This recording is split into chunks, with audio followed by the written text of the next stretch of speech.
चुनमुन डीजे गुरु आमंडा। चुनमुन जी का मोबाइल नंबर है 9341 083 855। Nalanda recording studio Bihar Sharif.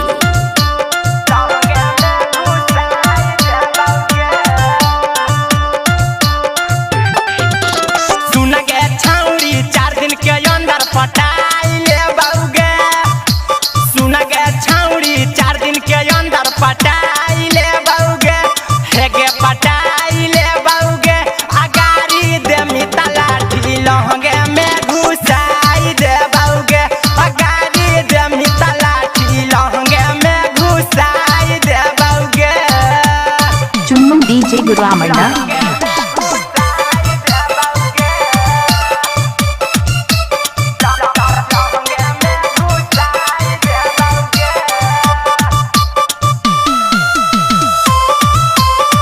चुनमुन जी का मोबाइल नंबर है 9341 083 855। जना से हम ज्यादा छौड़ी करहियो प्यार गे मंगिया हम भरबौ तोरा बनबौ भतार गे सुन लगे जना से हम ज्यादा छौड़ी करहियो प्यार गे मंगिया हम भरबौ तोरा बनबौ भतार गे कहमी त छौड़ी छतिया चिर के देखाई देबौगे कहमी त छौड़ी सिनेमा चिर के देखाई देबौगे हाँ हाँ देखाई देबौगे अगारी देमी त लाठी लहंगे में घुसाई देबौगे अगारी देमी त लाठी लहंगे में घुसाई देबौगे चुनमुन डीजे गुरु आमंडा।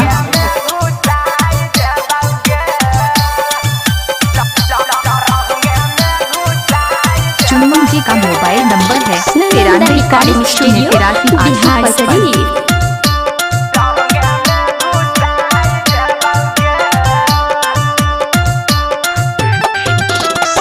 तोरे चलते गे चंदनिया हियौ कुआर गे जिला नालंदा के छौड़ा हियौ रंगदार गे अगे तोरे चलते गे कुसुमा हियौ कुआर गे काको बीघा के कुंदनमा हियौ रंगदार गे राजू विकास से बतालाई देबौगे अखलेस हिंदू सतानिया के बताई देबौगे हे गे बताई देबौगे अगाड़ी देमी त लाठी लहंगे में घुसाई देबौगे अगाड़ी देमी त लाठी लहंगे में घुसाई देबौगे सुन गे छौड़ी 4 दिन के अंदर पटाई लेबौगे हे गे पटाई लेबौगे अगाड़ी देमी त लाठी लहंगे में घुसाई देबौगे